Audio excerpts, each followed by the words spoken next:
A velocidade do mundo tem chamado a atenção.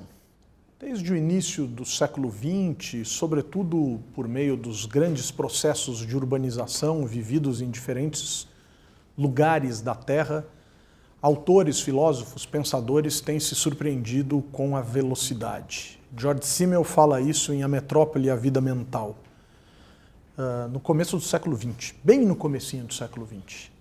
Já mais para metade do século XX, é Charles Wright Mills quem reclama que o mundo está muito rápido. E desde então, ou desde o começo do século, a gente só viu o mundo acelerar. Um mundo acelerado é um mundo que clama por inovações, é um mundo que pede para que as coisas sejam renovadas, mas ao mesmo tempo nós temos resistências culturais às mudanças, assim como também temos um ritmo próprio ditado pela democracia e que deve ser respeitado, e também pela burocracia, que também precisa ser respeitado. Como nós vivemos neste mundo? Sedento por inovações, sedento por velocidade e ao mesmo tempo tendo que respeitar tanto as regras e os princípios gerais da sociedade. Para isso, um Brasil hoje conversa exatamente sobre esse ponto, e eu acho que é um ponto extremamente desafiador. Eu vou começar por Roberto Aguni. Aguni, como é que a gente resolve, se é que há solução, para esse dilema entre uma demanda por renovações, inovações e velocidade, ao mesmo tempo respeitando regras que talvez não sejam tão velozes assim, ou princípios institucionais que não permitam tanta aceleração? Primeiro, agradecer o convite por estar aqui. É um prazer estar aqui com vocês, compartilhando um pouco essa experiência que a gente teve no governo do Estado. Eu acho que a gente vive um momento muito especial, que é uma mudança de era. Nós estamos mudando de era, nós estamos saindo da era industrial para a era do conhecimento. E o que impulsiona essa mudança de era é exatamente essas mudanças, essas inovações que acontecem de maneira assustadora. Todo dia tem uma inovação. Se a gente olhar os últimos 5 anos nossos, a gente vai ver o quanto a nossa vida pessoal mudou. Tudo está mudando. Quer dizer, há 5 anos eu não tinha WhatsApp. Hoje eu tenho WhatsApp. Quem que vive hoje sem WhatsApp? Então, as coisas estão acontecendo de uma velocidade incrível, como você colocou. Acho que os governos, as estruturas de governo, elas estão todas elas, sem nenhuma exceção, foram moldadas e estão estruturadas na outra era, que é a era industrial. Então você olha o governo, ele é todo segmentado em secretaria, em departamento, muito fragmentado.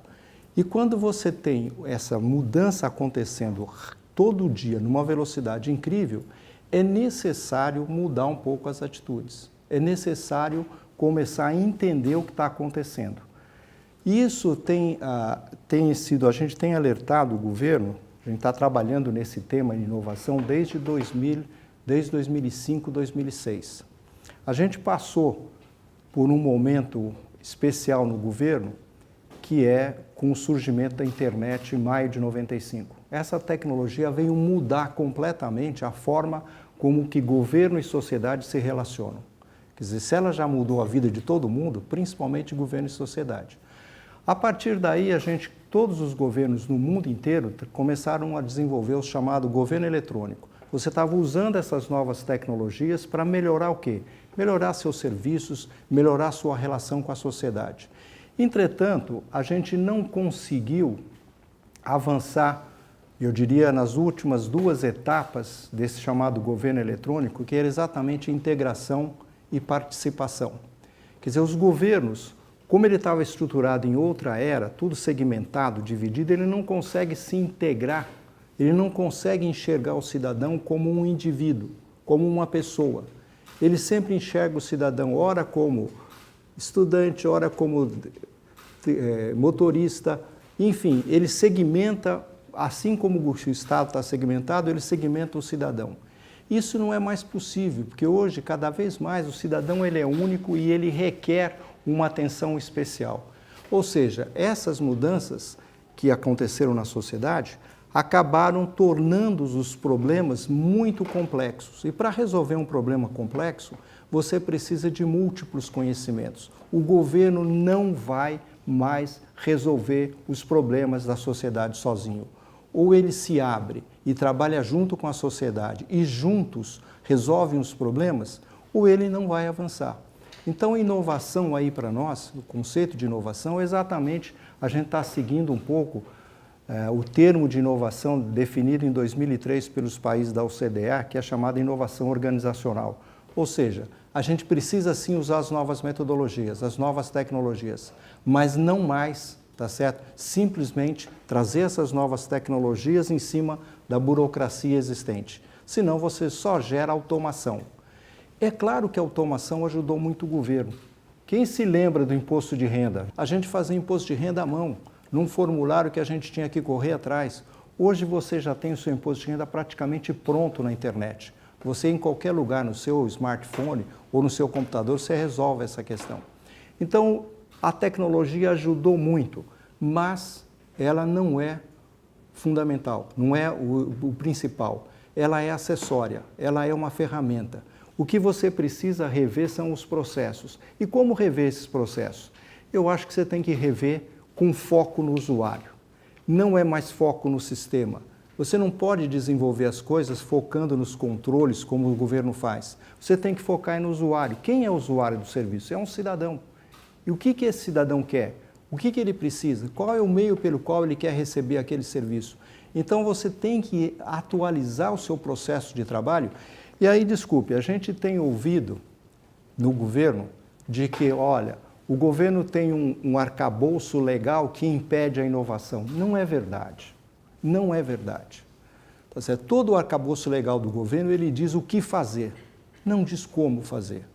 O como fazer depende da forma como você vai trabalhar. Então, a inovação que nós estamos defendendo, primeiro, ela é baseada em alguns princípios e alguns valores.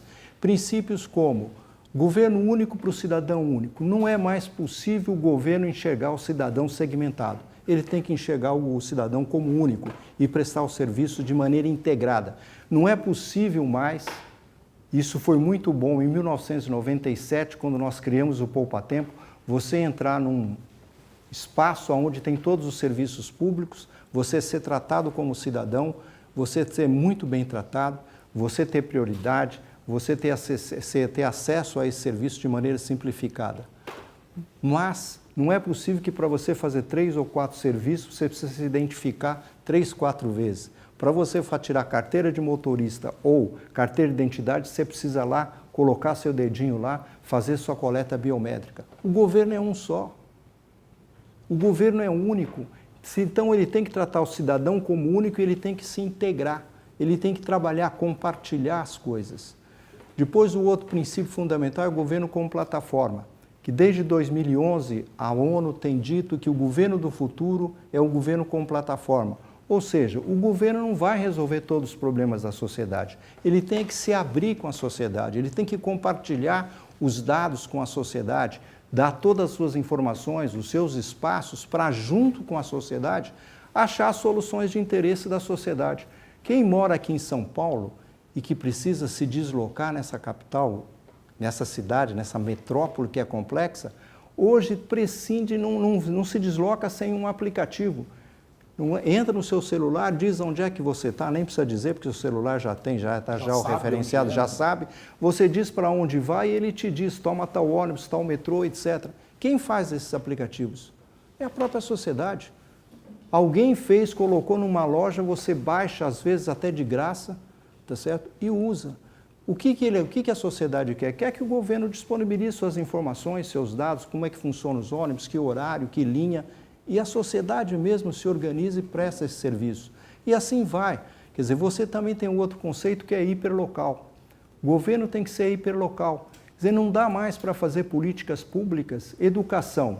Faça uma política de educação genérica para 5 milhões de estudantes, que por trás tem 5 milhões de pais. Os pais têm os problemas de deslocamento, etc.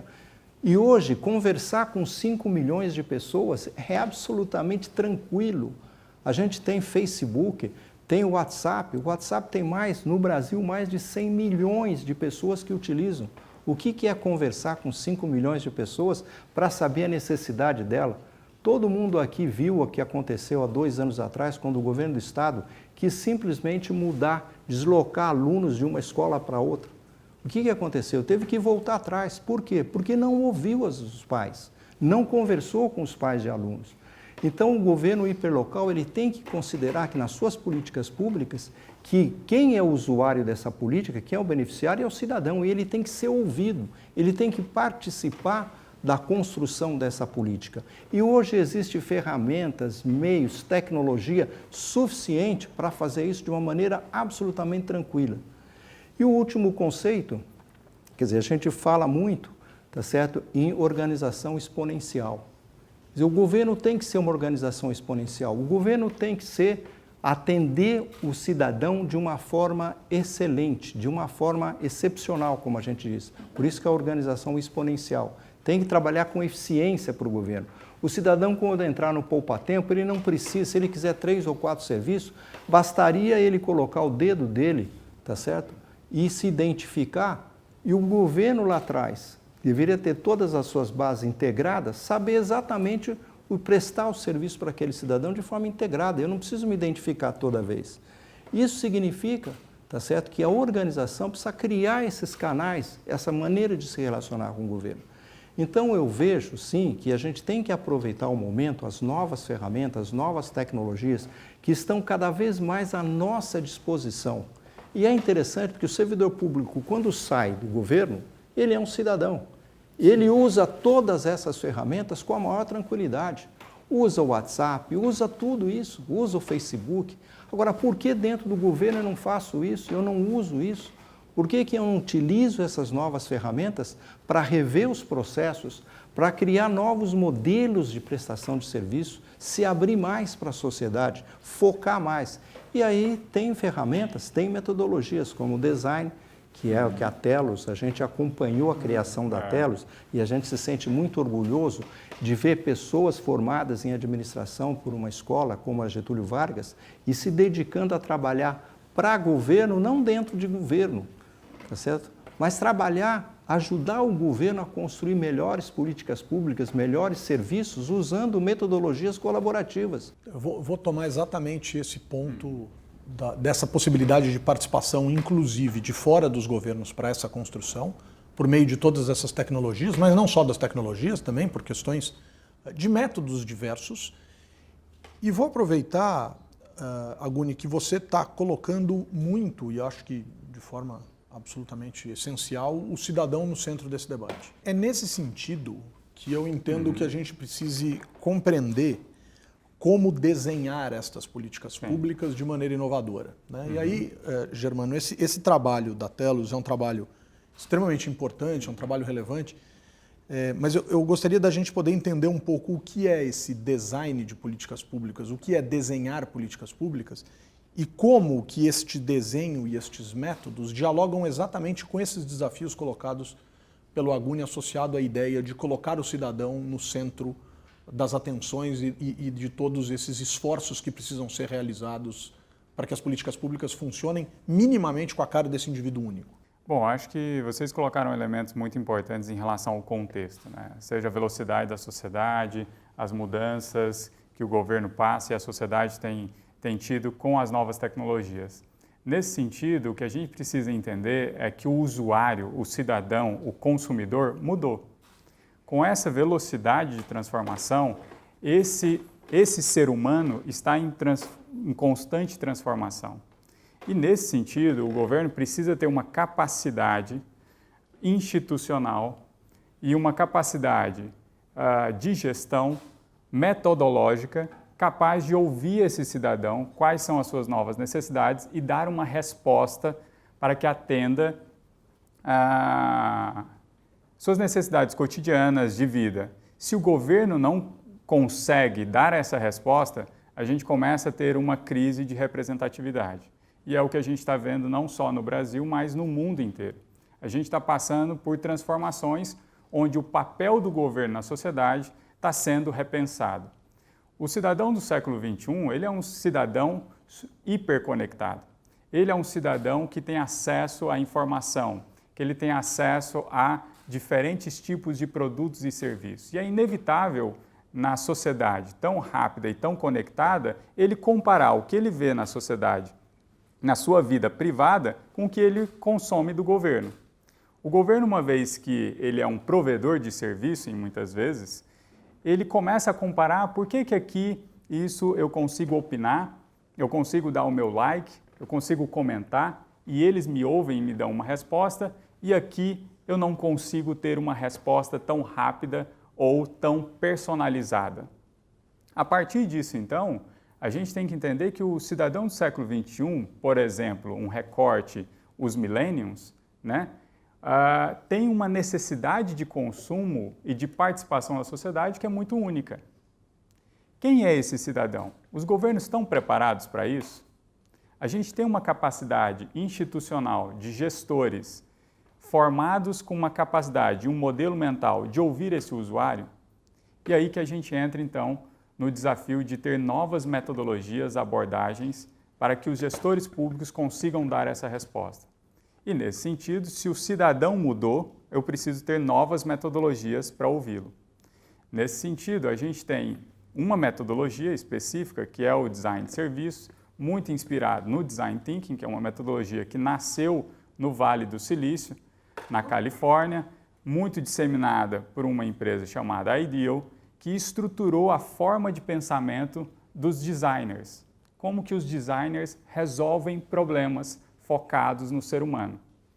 A partir disso, então, essa metodologia vem crescendo e sendo disseminada no mundo, porque as próprias empresas também estão repensando seus produtos e serviços, porque esse usuário mudou. Nesse sentido, então, a metodologia de design ela é baseada em 3 princípios importantes. Uma delas é a empatia, foco no usuário. É muito comum no governo, e quando eu tive a oportunidade de trabalhar também no governo, a gente tem muitos desafios, e todos os desafios são urgentes. E muitas vezes os secretários chegavam para a gente e falavam: a gente precisa resolver esse problema em 3 meses, lançar um modelo de escola integral, assim. Bom, em 3 meses, numa secretaria que tem 5 milhões de alunos, 645 municípios, 5.300 escolas, o que você faz em 3 meses? Junta 2, 3 assessores, pensa um monte de coisa e implementa top-down. A hora que você implementa, chega lá na ponta, o que acontece? Você vê que não deu certo. Por quê? Porque o cidadão vira e fala: oi, eu estou aqui. Essa não é minha principal necessidade. Eu tenho outras necessidades. Então, o que a gente fala é que esse é o desafio das políticas públicas de gabinete. O gestor público do século XXI, ele precisa ter uma outra postura. Não é a postura do que eu acho que é importante para o cidadão, mas é a postura do que ele realmente precisa, o que ele realmente necessita, e eu tenho que ter uma capacidade de escuta e empatia para captar essa voz. 2, eu preciso co-criar. Numa sociedade que é cada vez mais complexa, com tantas conexões, com tantos atores da sociedade civil organizada, eu preciso ter uma capacidade de articulação e facilitação. Não necessariamente os desafios públicos precisam ser desafios estatais. Esse é um ponto importante da discussão em relação ao Estado no Brasil. Quando o Agoni fala que outras startups, iniciativas inovadoras estão resolvendo o problema que é público, como, por exemplo, de mobilidade urbana, por que o Estado precisa ter o seu aplicativo especificamente? O Estado precisa ter o seu bike sharing ou car sharing? Não, ele precisa ter uma capacidade de articulação e de fomento a essas iniciativas, para que os problemas públicos sejam resolvidos. E terceiro, por isso, portanto, os gestores também precisam ter uma capacidade de colocar esses diferentes atores numa mesma mesa para chegar num ponto comum. E esse processo não é trivial. Não é apenas colocar todo mundo na mesa e achar que algo vai acontecer. Então, essa é uma pergunta que eu queria colocar para vocês dois. O cidadão está preparado para isso? E como prepará-lo? E o servidor está preparado para isso? A máquina está preparada para isso? Eu acho que hoje o cidadão está muito preparado para isso, porque ele participa desse universo de cocriação, de resposta, de feedback, de colocar a sua opinião em diversos outros lugares, como, por exemplo, as redes sociais. Eu tenho a oportunidade de colocar minha vida particular ou pública numa rede social e estar aberto ao feedback, estar aberto à interação. Esse processo de participação, hoje ele vive em vários universos. Nas questões públicas, a gente tem um desafio. E a gente tem um desafio porque hoje os canais, inclusive, institucionais de participação e controle social, como audiências, conselhos, muitas vezes também não conseguem dar todas as respostas de participação para esse cidadão do século XXI. Eu acho que, assim como o Agoni comentou, a gente precisa de canais mais modernos, inclusive mais instantâneos. Por quê? Porque a velocidade da sociedade tem sido muito diferente da velocidade do governo. Então, o cidadão não está tendo esta paciência para aguardar e esperar uma resposta do governo. E, por fim, tem um outro princípio para colocar do design, que é muito importante, que tem a ver com essa participação, que é a experimentação, que é a prototipagem. O governo, muitas vezes, numa cultura industrial, como o Agoni colocou, está muito acostumado a planejar, e quando vai implementar, implementa tudo de uma vez, sem antes testar. Isso, para os estudantes de administração pública, tem uma lei, né, várias leis que regem como que o governo executa, assim como a 8666, a lei de licitações. Onde muitas vezes, para você gastar R$1 milhão ou R$1 bilhão, o tempo legal é o mesmo. Então, o que o agente público faz? Implementa tudo de uma vez. Só que o risco de você implementar algo com alto gasto e não dar certo é muito alto. Então, o que o governo precisa ter mais para ter uma cultura de inovação? E aí os gestores precisam estar preparados para isso. Uma capacidade de experimentação, de teste. Uma capacidade de conseguir, de alguma maneira, fazer experimentos, laboratórios, testes, protótipos, pilotos, para que tenha uma capacidade de aprendizagem e uma capacidade do erro. Então, hoje, eu acredito que o cidadão está muito mais acostumado a esses universos, a essas premissas, a esses conceitos. E a gente precisa agora formar os gestores públicos nesse modelo mental. Então, perfeito. O cidadão estaria preparado, a máquina está preparada, o servidor público. Não estou falando só dos líderes, mas temos que pensar também, do mesmo jeito que a gente está pensando no cidadão centralizado, né, o cidadão pleno, mas é um cidadão com diversas características, é um cidadão, entre aspas e com todo respeito, é um cidadão comum. O servidor público padrão, aquele que está lá na ponta atendendo, por exemplo, numa unidade de saúde, o professor numa escola, esse indivíduo está preparado e precisa ser preparado para tudo isso? Não, é fundamental que ele seja capacitado para isso. Quer dizer, quando você entra no governo, vou me ater ao governo do Estado de São Paulo. Nós somos 600 mil servidores.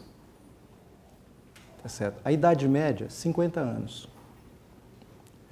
E quem tem 50 anos hoje não foi formado nessas novas tecnologias, não teve no seu processo de formação essas novas tecnologias, mas sim todas metodologias que já estão ultrapassadas, que são todas metodologias da era industrial.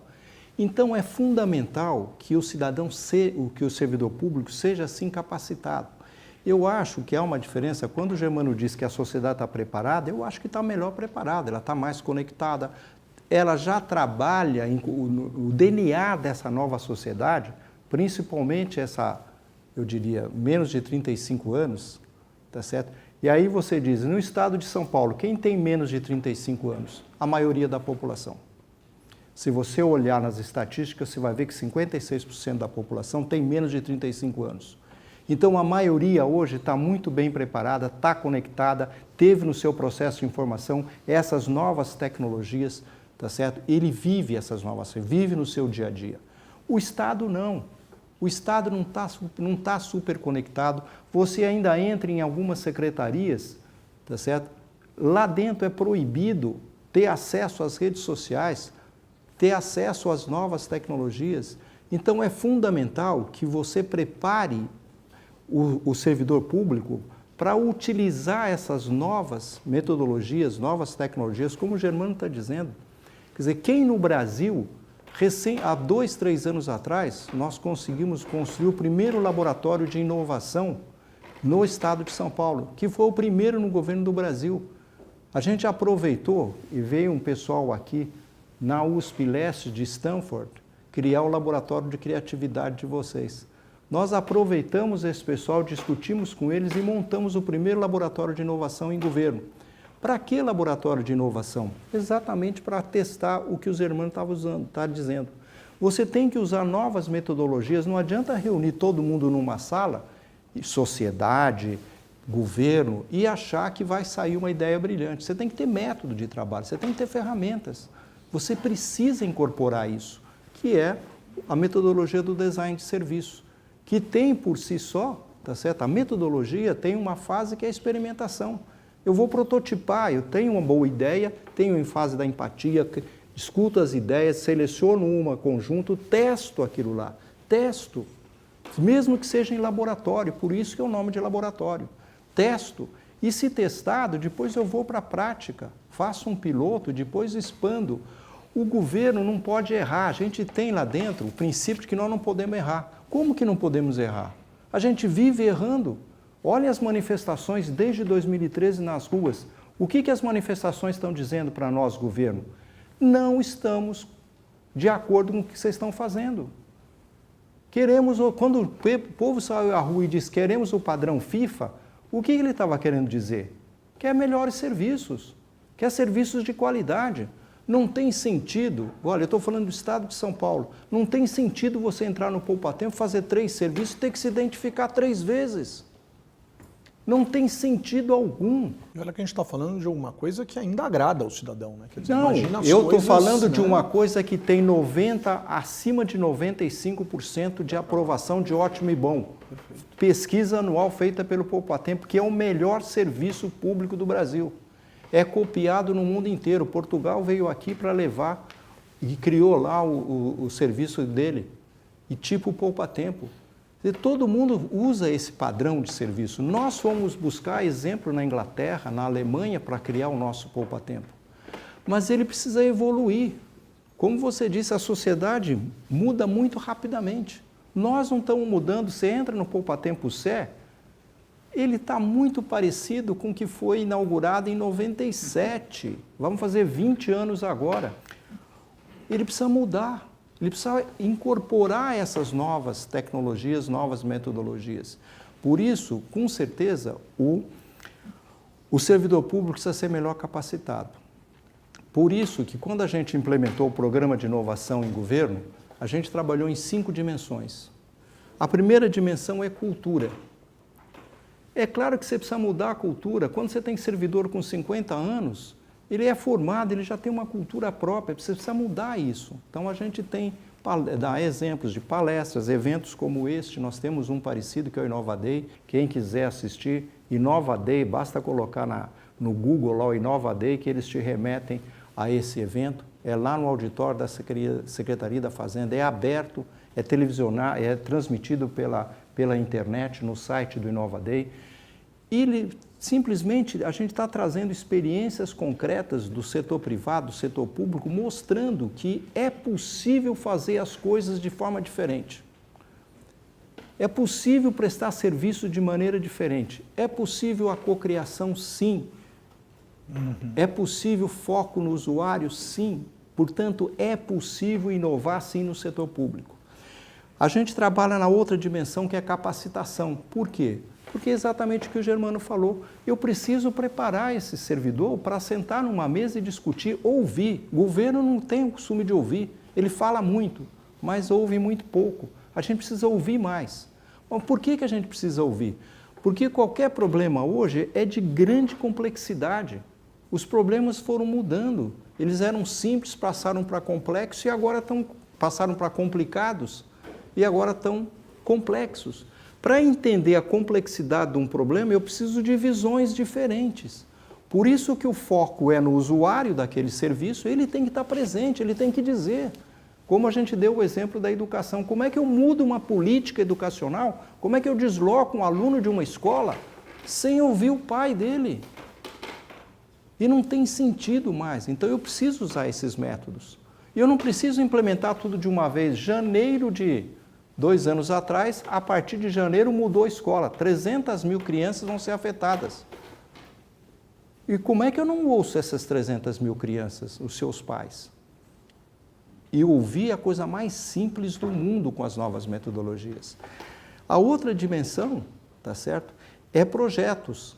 Eu tenho que desenvolver projetos, mostrar para o servidor público que é possível sim fazer esses projetos, aplicar essas metodologias dentro do governo. Então eu tenho que trabalhar em projetos específicos.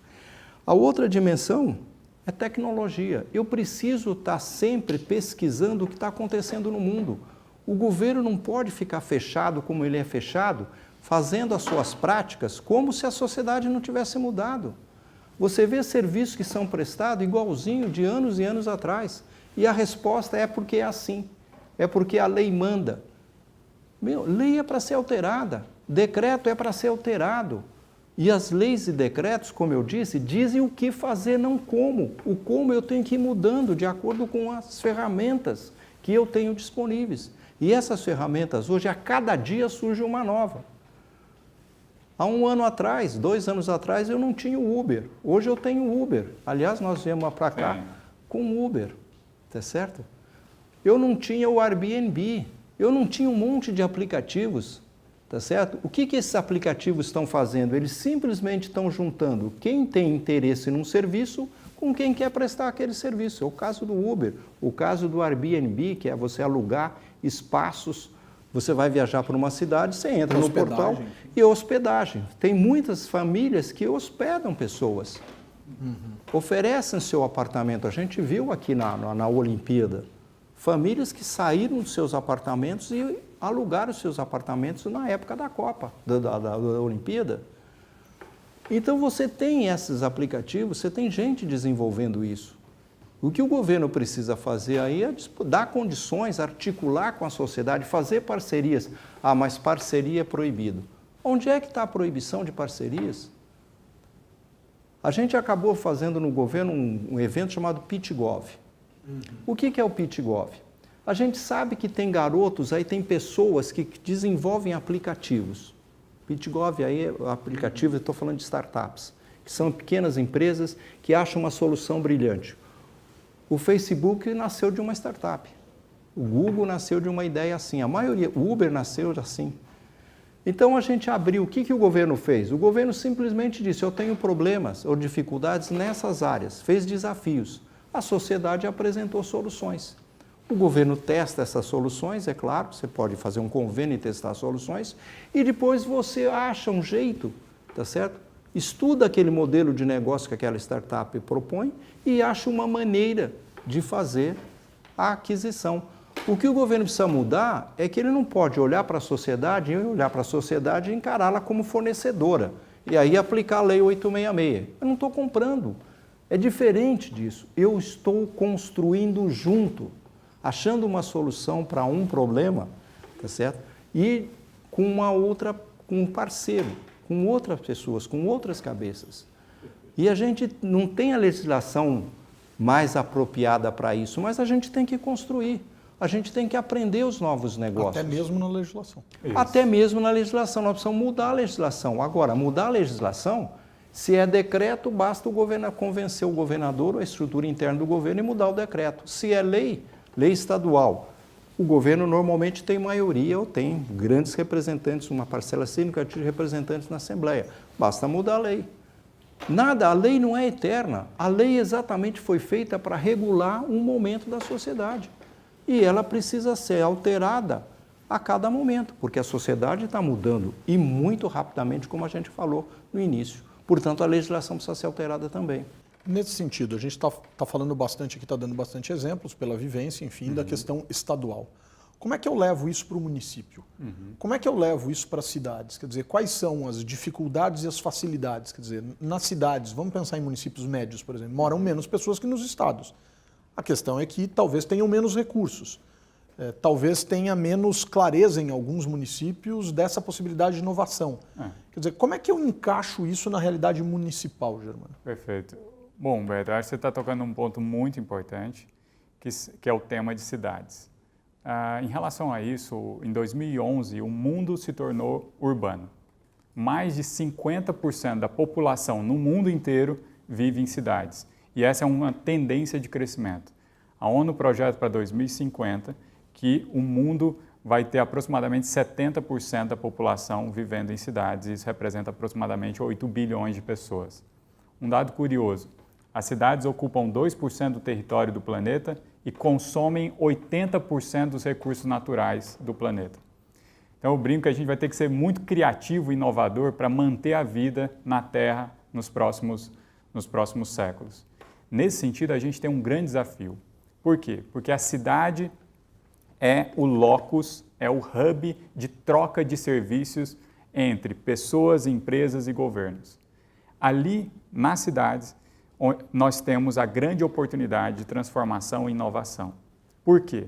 Principalmente quando a gente leva para a esfera do governo, o governo municipal é o governo que está mais próximo do cidadão e que muitas vezes, em relação à nossa legislação, em relação a LOAS, a LDB, né, e todos o SUS, né, todas as leis que regulamentam a prestação de serviço público obrigam do município tem uma demanda e uma pressão por oferta de serviço ao cidadão muito grande.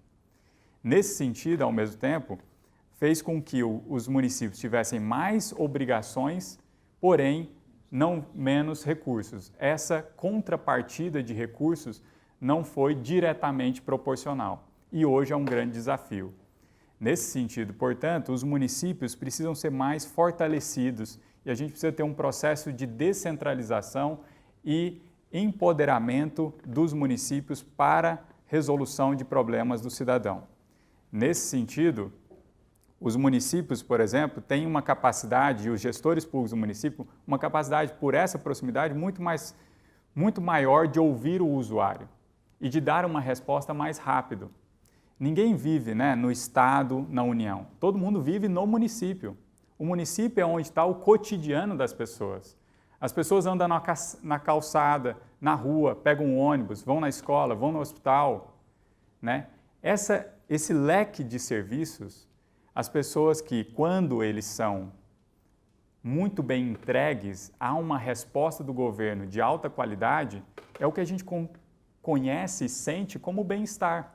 Deixa eu te interromper um segundo para tentar trazer isso para uma questão mais concreta. Telos tem uma experiência muito interessante com saúde em Pelotas. Nos conte um pouco disso. Quer dizer, o que exatamente aconteceu ali? Era a reforma de uma unidade de saúde que aconteceu sendo desenhada em parceria com a sociedade e com os servidores. Quer dizer, no que se chegou de tão especial nisso? Nesse sentido, o que acontece? Como eu estava falando, é no município que a população tem a maior demanda por serviços. Então, em relação à saúde, um dos serviços que a população mais utiliza são as unidades básicas de saúde. É o serviço de atenção básica, é o cotidiano das pessoas, né? A gente está falando das consultas, dos exames. Nesse sentido, existia uma grande demanda por qualificação desse serviço. Um serviço muito mal, né, na época prestado e a população, quando a gente fez uma pesquisa, fomos ouvir, o usuário falou, queremos, né, hospitais no qualidade padrão FIFA, mas queremos ser mais bem acolhido. Não adianta ter só a oferta de serviço, a gente quer uma qualidade de serviço. Queremos chegar na unidade e ser bem recebido, ter uma unidade limpa, ter agilidade e respostas rápidas. Nesse sentido, o design, utilizando a metodologia de design de serviço, nós começamos então a fazer um amplo processo de cocriação com a sociedade civil, chamando os próprios usuários, ONGs, institutos que atuam em Pelotas com saúde, junto com as universidades, e a partir disso, então, a gente começou a cocriar também com servidores. Fizemos, por exemplo, experiências empáticas. Eu gosto de falar muito sobre isso, por quê? Muitas vezes fica o cidadão exigindo do servidor e o servidor exigindo do cidadão, mas ninguém se escuta. Então, o que nós fizemos? Criamos um workshop que a gente colocava o cidadão no lugar do servidor e o servidor no lugar do cidadão, para eles sentirem. Os médicos esperavam aproximadamente 5 horas na fila. Nós colocamos, o cidadão esperava 5 horas na fila. Nós colocamos os médicos para esperarem 5 horas na fila. para eles sentirem qual é a experiência do cidadão ao utilizar o serviço. E isso começa a mudar a perspectiva. A partir disso, então, depois de um amplo estudo sobre o que estava acontecendo de mais inovador no Brasil e no mundo, ouvindo os usuários, começamos a criar ideias e soluções. Brainstorming. Todos podiam colocar o que eles gostariam que aquela UBS se transformasse. Depois disso, colocamos isso em maquetes, em Legos, em 3D, para prototipar, para experimentar. Depois de feito isso, nós tivemos a oportunidade, então, de fazer a reforma em uma unidade. O teste, O piloto, o protótipo. A partir desse teste, em parceria com a sociedade civil, no primeiro projeto, 97% do investimento inicial foi feito via sociedade civil. E depois, e a diferença, o governo, depois que deu certo, a população gostou, aprovou e as soluções deram as respostas para o cidadão em relação ao acolhimento, agilidade, eficiência, o governo decidiu escalar o modelo. E foi de 1 e agora vai para 5 unidades em Pelotas. É isso que nós falamos sobre experimentar, sobre testar, fazer junto. O que acontece? Isso cria um efeito muito positivo com a sociedade, porque uma vez que a sociedade se sente escutada e participa do processo, isso tem um ativo muito grande. Por quê? Porque a sociedade vai cuidar daquela unidade. Transformação cultural expressiva. Transformação cultural é o que a gente brinca no Telos, que é o efeito foi nós que fez. Nós estamos juntos. Exato. Boa. O efeito que nós transformamos. O sentimento de apropriação em relação àquele serviço público é transformado. Então, é o que a gente fala o seguinte, a sustentabilidade de bons serviços está baseado na lógica de atender bem o usuário. Se a gente tem alta qualidade, dificilmente outros gestores vão retroceder na política pública, porque o cidadão não vai deixar. O cidadão não vai querer ter uma perda de qualidade de vida. 97% dos investimentos feitos para a melhoria daquela unidade básica de saúde foram feitos pela sociedade. Quer dizer, não tem nenhuma lei 866 para regular isso. Quer dizer, é você chegar a uma construção, uma solução em conjunto, entre todos os atores envolvidos, colocar aí o orçamento e ver quem é que vai ajudar quem. Como é que eu vou construir aquilo? Da onde vai vir o dinheiro? Eu vou usar os equipamentos? Alguém vai reformar? Pintura. Veja, a sociedade colaborando, por isso que a gente diz, o governo tem que ter a consciência de que ele não vai resolver os problemas da sociedade sozinho, nunca mais. A lógica da parceria. É a lógica da parceria, a lógica de fazer juntos. E parar com esse discurso vazio de que as leis impedem as parcerias. Não impedem. Essa experiência que o Germano relatou, a gente teve a oportunidade de conhecer em Pelotas, é o exemplo claro. Quer dizer, você mudou tudo, mudou o layout da unidade básica, mudou a cor, mudou a forma, mudou até a televisão da recepção. Por quê? Coloca um médico esperar 5 horas sentado numa cadeira, para ele pensar 5 horas e vir entrar numa sala de um médico e ser atendido por 5, 10 minutos. Tem que mudar. Faz o pré-agendamento, faz outras soluções que nós temos ferramentas gratuitas na internet que possibilitam essas coisas. Então, essa construção nós fizemos juntos, tá certo? É que vai garantir a sustentabilidade. E, portanto, esse exemplo mostra que é perfeitamente possível mudar a forma de prestar serviços públicos no Brasil. Desde que você foque no usuário, desde que você use metodologia. Agora, para isso, tem que ter metodologias, ferramentas apropriadas, usar a tecnologia que está a nosso dispor. A nosso dispor. Muito bom. Desafiador? Claro que sim, mas absolutamente possível. Recebemos aqui Roberto Aguni, Germano Guimarães e falamos sobre inovação no setor público. Obrigado, Aguni. Obrigado, Germano. Obrigado. Obrigado.